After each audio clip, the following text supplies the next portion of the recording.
자, 이번 시간은 신디케이트 들어가도록 하겠습니다. 377페이지입니다, 여러분들. 부동산 금융의 동원 방법인데요. 자, 여기는 중요한 게 조인트 벤처와 신디케이트는 이렇게 중요하진 않습니다. 우리가 프로젝트 파이낸싱하고 부동산 투자 신탁, 특히 니치가 시험 문제 거의 100% 나온다고 봐야 돼요. 그러니까 니치가 별표 3개짜리고 그 다음에 프로젝트 파이낸싱이 2개 정도, 그다음에 신디케이터와 그 다음에 조인트 벤처는 출제 빈도가 높지는 않습니다. 그래서 이렇게 해서 우리가 들어가는 걸로 할게요. 자, 377페이지 여러분들 들어갈게요. 377페이지 가시면은, 자, 우리가 저번에 배웠을 때 지분금융, 부채금융, 매자닌금융을 배우셨어요. 그래서 여기서 얘기하고 싶은 거는 지분금융을 얘기합니다. 지분금융. 그래서 우리가 시험에 나온다면 신디케이터와 조인트 벤처는 지분금융인만 나오지 그렇게 출제 빈도는 높진 않아요. 자, 그래서 신디케이터부터 들어갈게요. 자, 신디케이트는 투자자 모집형이라고 합니다. 투자자 모집형. 자, 그래서 신디케이트도 하나의 지분금융이다. 이렇게 이제 보셔야 되는데요. 자, 만약에 갑이라는 개발업자가 있어요. 개발업자가. 그럼 개발업자가 있으면은 이 개발업자가 대규모 개발 사업이 있습니다. A라는 대규모 개발 사업에 투자를 해요. 자, 그러면서 투자자를 모집하겠죠. 그래서 모집합니다. 그럼 투자를 모집하게 되면 하나하나 투자자가 A, B, C 투자자가 지분 투자자가 돼요. 지분 투자가. 그래서 하나하나 투자자가 지분 투자가 돼서 우리가 참여를 합니다. 그럼 지분 투자자가 참여를 하기 때문에, 자, 하나의 이제 지분권, 신디케이트가 이제 출자증권을 발행해서 지분을 판매한다는 거죠. 그래서 지분금융이라고 얘기를 합니다. 그래서 얘는 지분금융이라고만 나왔지 한 번도 출제가 그렇게 깊게 나오진 않았다는 거 꼭 기억하시고, 특히 조합원이 구성이 되는데요. 이 조합원은 개발업자하고 그 다음에 투자자로 이루어집니다. 자, 그러면 개발업자와 투자자가 있으면, 자, 투자자는 자기의 출자한 것만 책임을 져요. 그래서 우리가 유한 책임이다. 이렇게 책임을 지고요. 그 다음에 얘는 개발업자는 투자자의 투자한 것만 투자되는 게 아니라, 만약에 100억을 투자 사업이라고 한다면 얘가 50억을 투자했어요. 그러면 얘는 투자 금액에 대한 투자에 대한 책임만 있는 게 아니라 관리 운영에도 책임이 있죠. 얘의 책임은 우리가 무한 책임이다. 이렇게 봐요. 그러니까 아직까지는 출제가 안 됐는데, 이건 이제 암기 코드가 투자자는 투유. 자, 우리가 편지를 쓸 때 누구한테 투유라고 이제 보내죠. 이게 투유. 이렇게 암기하시면은 좀 우리가 좋을 것 같아요. 신디케이트는 이렇게 된다. 자, 그 다음에 조인트 벤처라는 게 있습니다. 조인트 벤처하고 이제 신디케이트가 지분형, 우리가 이제 지분 금융이다라는 것만 이제 우리가 보시면 되는데, 자, 신디케이트는 다수의 소액 투자자가 투자를 해요. 근데 특히 이제 신디케이트나 조인트 벤처는 다 지분 금융이어서 직접 투자이긴 합니다. 그러니까 니츠랑은 달라요. 직접 투자라는 것은, 니츠는 간접 투자로서 부동산에 투자하는 게 아니라 주식에 투자하거든요. 자, 그렇기 때문에 주식을 가지고 가지만, 이 신디케이트라는 것은, 조인트 벤처는, 자, 이따 책에 보여드리겠지만, 직접 투자자. 직접 투자라는 건 뭐예요? 투자자의 명의로 부동산 소유권 등기되는 걸 얘기합니다. 그래서 이렇게 직접 투자라는 거 꼭 알아두시고, 그 다음에 조인트 벤처라는 것은, 자, 조인트 벤처는 그냥 가볍게 보세요. 얘는 우리가 벤처 사업이라는 건 뭐예요? 자, 벤처라는 건 사업에 대한 아이템을 얘기하는 거죠. 거기에 출자하는 걸 얘기를 합니다. 그래서 이제 우리가 금융기관이 저당 투자자로 투자하는 게 아니라 지분 투자자로 투자해서 거기에 대한 지분권을 가져가요. 그래서 우리가 배당을 또 먹는 그런 식으로 이제 보기 때문에, 자, 요거는 아까 신디케이트가 다수의 소액 투자라면 얘는 소액이고, 자, 소액이, 아까 우리가 신디케이트라는 것은, 신디케이트는 다수의 소액이라면 요거는 소수의 고액. 그러니까 소수라는 것은 기관 투자자들이 조금 투자를 해요. 그래서 기관 투자자들이 투자한다. 그래서 기관 투자자들이 투자하는 곳이다. 이렇게 여러분들이 정리하시면 됩니다. 그래서 간단하게 이제 신디케이트와 조인트 벤처는 지분금융에만 우리가 치중을 하시고, 그 다음에 직접 투자라는 거, 이렇게 보시고, 프로젝트 파이낸싱 위주로 좀 공부를 해보세요. 특히 이제 리츠 자체가 이제 얘네들하고 비교가 되기 때문에 그렇게 나가시면 됩니다. 자, 책에 좀 체크를 하죠. 조인트 벤처 갑니다. 펜 들어보시면. 자, 두 번째, 얘는 이번에 지분형이라는 게 중요해요. 동그라미 치시고, 그 다음에 직접 투자 밑줄.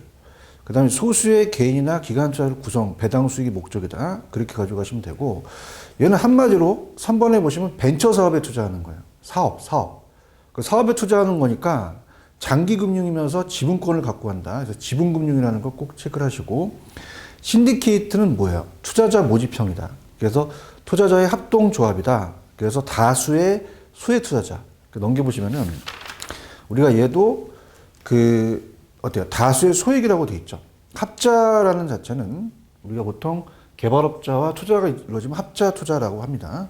그래서 얘도 3번에 보시면은 채권형이 아니라 지분형이다. 직접 투자다. 자, 4번. 개발업자는 어떻게 됩니까? 무한 책임이지. 그래서 개발업자는 관리 운영의 책임을 지며 능동적 책임이기 때문에 어떻게 돼요?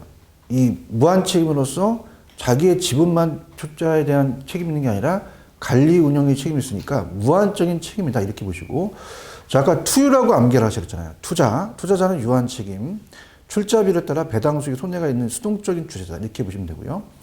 자, 밑에 가시면은 뭐 사모와 공모가 있는데 보통 공개 모집한다는 얘기 많이 들어보시잖아요. 공개 모집이 더 개발 사업 규모가 크고 투자를 모집하며 엄격한 규제가 있다는 거. 사모는 개인적인 모집이기 때문에 규모가 작고 우리가 파트너십으로 들어간다. 이렇게 보시면 되고요. 그리고 아직까지는 뭐 이렇게 출제가 되진 않았지만 박스를 보시게 되면, 자, 조인트 벤처는 개발업자하고 이 소수의 고액 투자자, 금융기관이나 기관 투자가 투자됐고, 신디케이트는 다수의 소액 투자라는 거, 그렇게 염두에 보시면 됩니다. 자, 그러나 우리가 이제 지분금융, 부채금융에서 얘네 둘이 지분금융이라는 것만 출제됐고, 출제 빈도는 높지 않다. 그렇게만 가져가시면 되고요. 자, 그 다음에 제가 말씀드렸지만 PF가 중요해요. 프로젝트 파이낸싱이 별표 한 2개짜리입니다.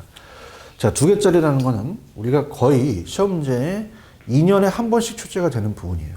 그래서 이제 378페이지 프로젝트 파이낸싱은 조금 시간이 걸리더라도 정확하게 우리가 한번 들어가 보도록 할게요. 자, 프로젝트 파이낸싱입니다. 자, 프로젝트 파이낸싱이라는 것은 프로젝트로서 파이낸싱을 한다는 얘기야. 그러면 사업성이 담보라는 얘기죠. 그래서 사업성을 가지고 들어갑니다. 자, 그래서 SOC 사업, 우리가 SOC 사업이라는 건 사회 간접 자본 시설이에요. 그래서 예를 들어서 도로나 철도, 항만, 그 다음에 이제 우리가 천안 논산간 고속도로가 있잖아요. 거기 같은 경우는 이제 민자 유치로서 민자 유치한다는 얘기 많이 들어보시죠.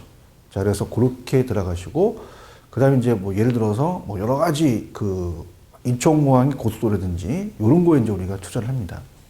근데 최근에 경향은 앞서서 제가 선분양과 후분양을 공부했죠. 후분양 같은 경우는 자, 우리가 짓고 팔기 때문에 나중에 건설회사가 독점으로 가요. 공급이 줄어들기 때문에 자, 이것을 우리가 많이 PF를 건설회사한테도 또 우리가 빌려줍니다. 그러다 보니까 이제 PF 자체가 후분양을 또 정착시키는 어떤 개발금융이라는 거 이렇게 해서 우리가 나올 수도 있어요. 자, 그럼 들어가 볼게요.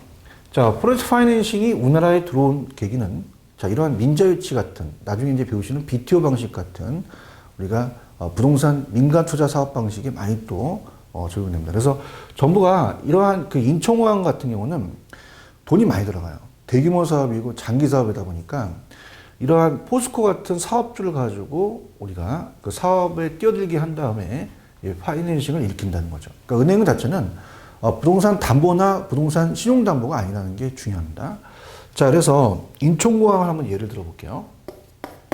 자, 우리가 인천공항을 가지다 보면은 고속도로가 나 있죠.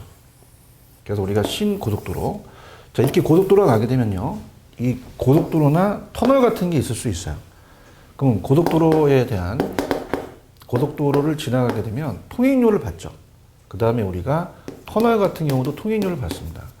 자, 그럼 이런 사업들은 보통 민자유치라는 자체가 나중에 BTO 방식이라고 나중에 배우실 텐데요. 장기 사업이에요. 장기 사업이고, 그 다음에 대규모라는 거죠. 그러다 보니까 어마어마하게 이제 돈이 들어가요. 몇 조가 막 들어갈 수 있겠죠. 자, 이걸 이제 정부가 하기에는 너무 재원이 부족하죠. 자, 이걸 이제 프로젝트 파이낸싱을 가지고 은행하고 조인해서 같이 우리가 일으켜주는 게 프로젝트 파이낸싱입니다. 자, 그러면 은행 입장은 굉장히 위험할 거란 얘기죠. 그래서 우리가 좀 시험, 자, 우리가 어떻을까? 그 위험하게 좀 그림을 그리게 되면 이렇게 눈을 그리고, 코를 그리고, 자, 입을 그립니다. 해골을 한번 그려볼게요. 이게 위험하단 말이야. 근데 위험하면서 상처도 있어. 상처도. 자, 그럼 이렇게 한번 보세요. 아, 이게 위험하다. 그 다음에 이렇게 상처가 있는 거는 분리가 되는구나. 이렇게 한번 생각해 보시면. 자, 사업주를 둡니다. 우리가 왜 포스코라는 회사 들어보시잖아요. 포스코. 그러니까 포스코가 시행사로 뛰어들어요. 시행사로. 뛰어들어서 이 사업을 따게 됩니다. 자, 그러면은 파이낸싱이라는 자체는 금융기관이 있을 수 있죠. 그럼 금융기관을 우리가 대주단이라고 얘기를 합니다. 대주단. 그럼 대주단이라는 것은, 자, 이 보통 규모가 장기 사업이고 대규모이기 때문에 제1금융권과 제2금융권, 산업은행이 이제 우리가 뛰어들게 되겠죠. 그래서 대주단이라는 자체는 여러 은행들을 합친 거예요. 얘가 이제 금융기관이다. 이렇게 우리가 본다면, 자, 어때요? 포스코가 이제 사업을 하다가 건설회사단 말이에요. 그러다 보니까 부도가 날 수가 있어. 그래서, 야, 너 그러지 말고 독립된 회사를 하나 만들어 와. PF회사. 그래서 독립된 회사를 만들어서 여기서 관리를 합니다. 그래서 우리가 페이퍼 컴퍼니라는 얘기 들어보시잖아요.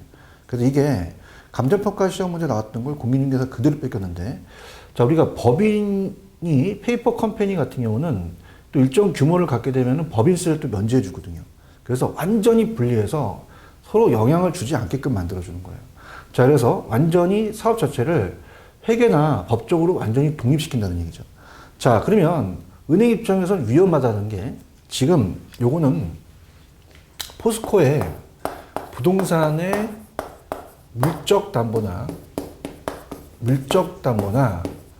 아니면 신용을 담보로 한 게 아니라는 거죠. 아니고 앞으로 이 고속도로나 터널에 우리가 미래의 현금 흐름, 사업성이나 수익성을 담보로 갑니다. 그러기 때문에 프로젝트로 파이낸싱을 했다는 프로젝트 파이낸싱이라는 얘기를 해요. 자, 그래서 우리가 완전히 분리시킨 거는, 자, 그렇다면 대주단이 직접 여기다가 돈을 줍니다. 얘가 차주가 되는 거야. 빌려서. 그럼 얘는 고속도로 사업에 투자를 하겠죠. 고속도로 사업에 투자를 하게 되면은, 자, 어떻습니까? 이렇게 돈을 우리가 투자를 하겠죠. 자금을 이제 주면. 자금 뭐 몇 천억, 몇 조까지 되겠죠. 자, 그럼 얘가 톨게이트비를 받아요. 거기에 대한 이익이 생기잖아요. 그럼 여기다가 원리금을 주게 됩니다. 원리금을. 자, 이런 식으로 우리가 사업 방식을 주게 돼요. 그럼 얘네들이, 출제원들이 이제 뭘 물어보냐. 자, 요 사업주에 대한 이점하고 그 다음에 금융기관의 이점은 다를 거란 얘기죠. 그러니까 우리가 앞쪽에서 왜 MBS에 대한 구조도 차입자, A은행, H공사, 자, 여기랑 투자자 입장이 다 다르다시피 사업주와 금융기관의 입장이 틀리다는 얘기예요. 자, 그러면 사업주의 장점과 금융기관의 장점이 틀리다는 걸 우리가 꼭 가져가야 되는데, 자, 용어 정리가 있어요. 소구라는 단어가 있습니다. 우리가 앞쪽에서 우리가 입문 과정에서 말씀드렸지만 소구라는 것은 상한 청구할 수 있다는 게 소구예요. 자, 그래서 만약에 돈을 빌려주게 되면 우리가 채권을 갖고 온단 말이에요. 차용증 같은 걸 쓰지. 그럼 만약에 돈을 못 갚아. 경매 처리하게 되면은 나중에 소구를 해서 상한 청구를 하게 된단 말이에요. 자, 그걸 소구라고 한다면 얘는 첫 번째 사업주에 대한 장점은 뭐가 있냐. 자, 소구가 아니라 비소구예요. 비소구라는 것은 얘가 도산돼서 부도나더라도 얘한테 채권 청구를 할 수가 없다는 얘기죠. 그래서 그 상한 청구는 이 프로젝트 회사가 지금까지 톨게이트비를 받은 그러한 어떻습니까? 현금 흐름하고 자산 범위 내에서만 채권 청구가 가능해요. 그래서 소구할 수 없다는 비소구라는 게 굉장히 잘 뜨고요. 근데 완전히 100% 비소구는 아닙니다. 또는 어느 정도 제한 소구라는 거죠. 그럼 제한 소구라는 건 뭐냐?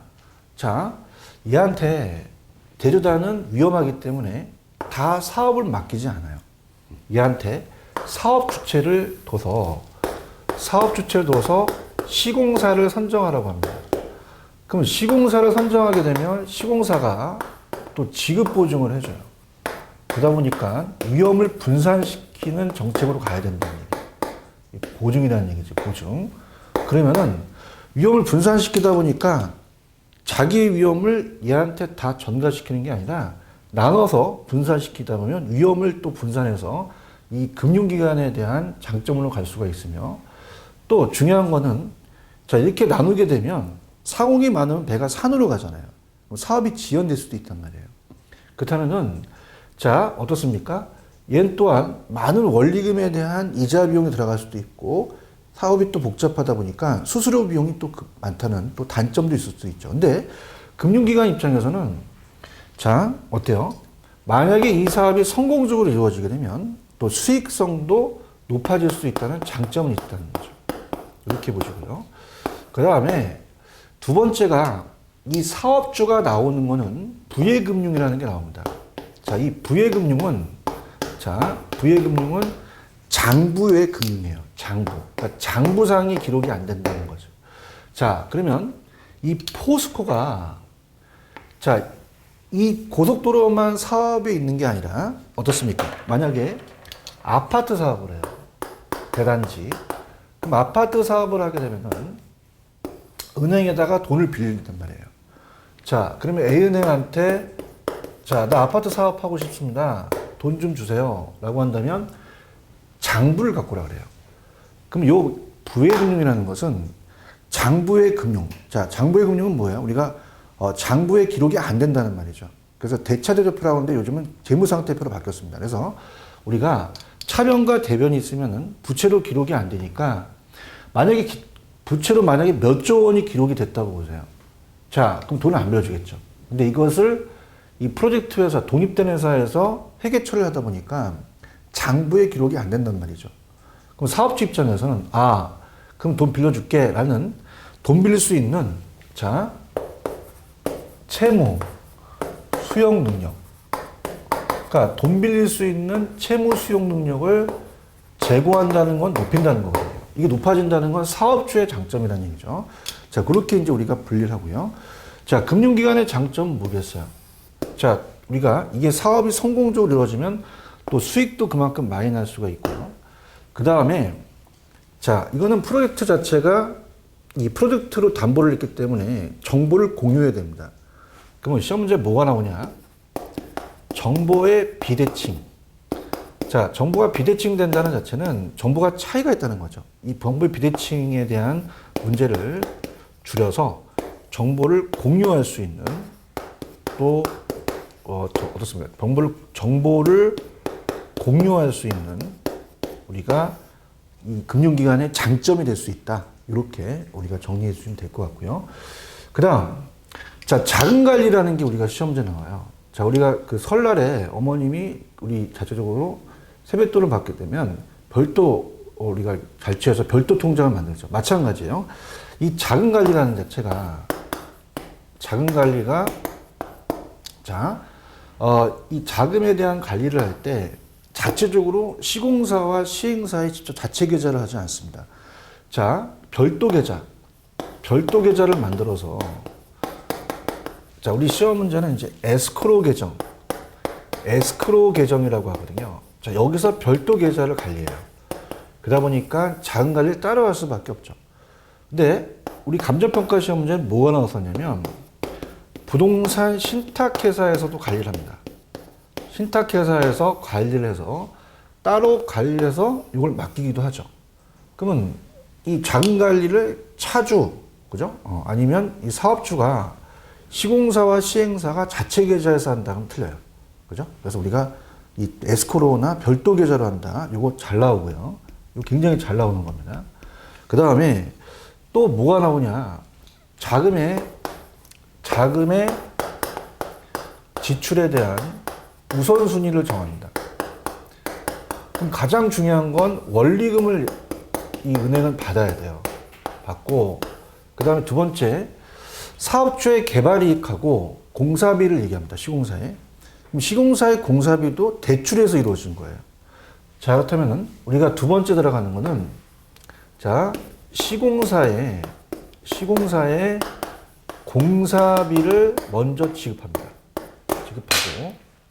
지급하고 그 다음에 가장 마지막이 자, 사업주가 시행사죠. 시행사의 개발이익이 제일 마지막에 들어간다는 걸 꼭 기억하세요. 그죠? 요거. 그래서 요거랑 바꿔냅니다. 요거랑. 자, 그럼 책에 우리가 한번 체크를 해보겠습니다. 자, 들어가죠. 자, 교재로는 378페이지입니다, 여러분들. 프로젝트 파이낸싱 들어갑니다. 자, 1번. 대규모 동그라미. 대규모 자본이고요. 그 다음에 장기간 동그라미. 자, 그 다음에 2번에 가시면은 프로젝트 금융은 부의 금융 특징을 갖고 있죠. 그래서 부의 금융이라는 자체는 장부의 금융을 얘기를 합니다. 그래서 사업주의 장점이야. 사업주의 재무 구조는 현 상태 유지하면서 자, 돈 빌릴 수 있는 아까 채무 수용 능력을 높여줬죠. 그죠? 그래서 기록이 안 되다 보니까 은행이 돈 빌릴 수 있는 채무 수용 능력을 높여줄 수 있다는 얘기죠. 자, 요게 어떻습니까? 사업주의 장점이에요. 금융기관의 장점하면 안 돼요. 그래서 프로젝트 금융 프로젝트 회사의 부채로 계상이 된다. 자, 따로 이제 이 독립된 회사에 되기 때문에 별도로 간다는 거죠. 그 다음, 자, 3번에 가시면 사업자한테 채무 부담을 요구하지 않는 비소구가 원칙입니다. 그렇지만 채권 상환 청구권은 프로젝트 자체의 자산 및 현금으로 내에서만 가능한 것이 일반적이기 때문에 어느 정도 제한 속을 원한다는 거죠.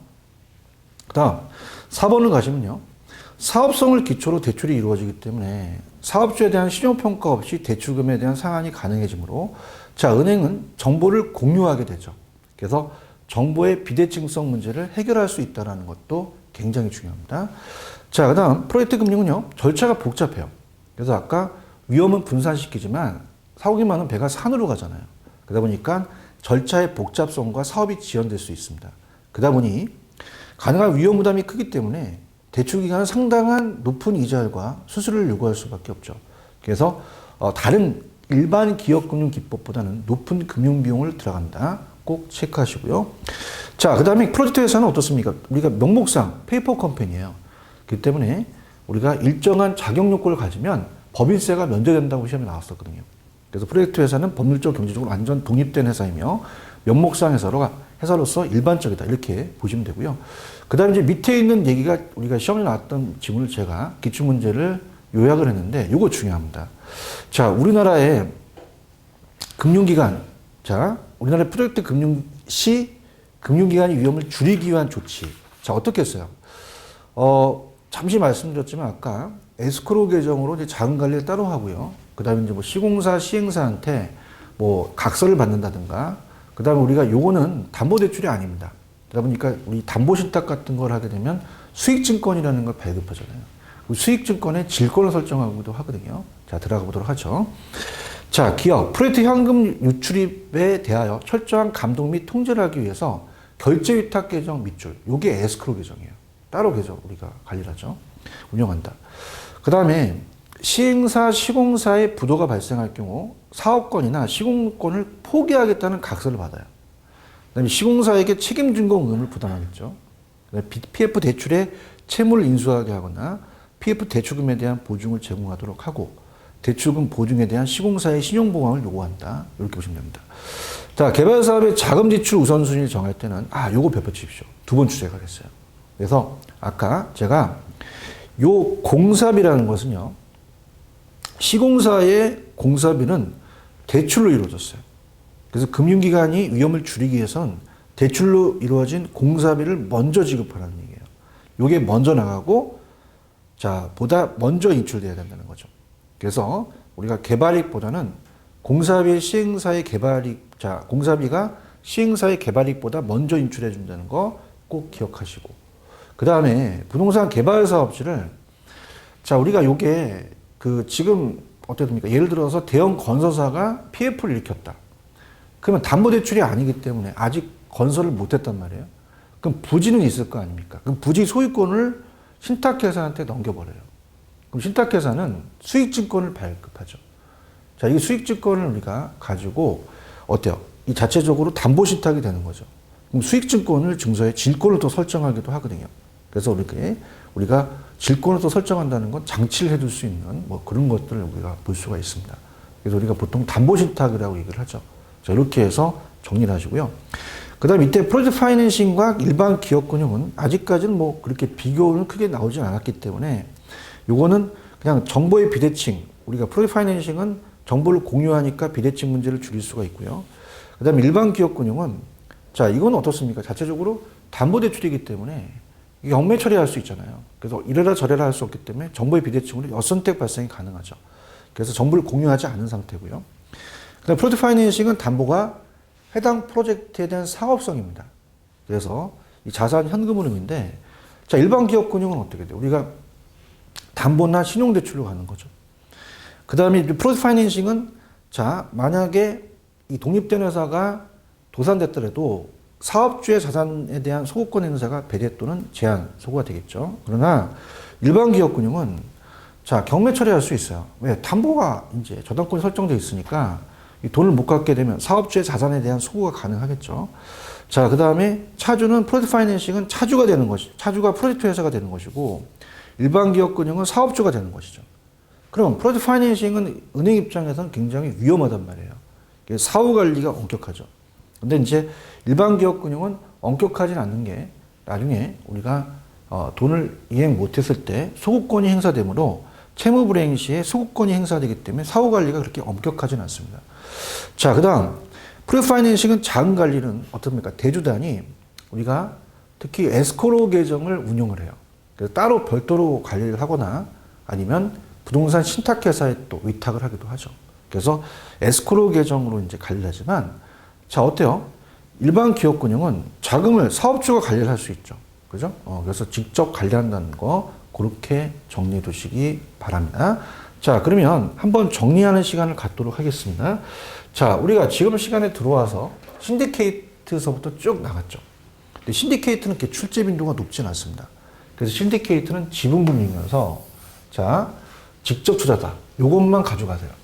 특히 조인트 벤처도 마찬가지입니다. 지분금융이면서 직접 투자하면서 우리가 조금 다른 거는 신디케이트는 다수의 소액 투자자가 출자하는 거고, 자, 얘는 소수의 어떻습니까? 고액이다. 그러면 기관 투자자들이 또 출자하는 거다. 이렇게 해서 이건 지분금융이다라는 것만 머릿속에 두시면 돼요.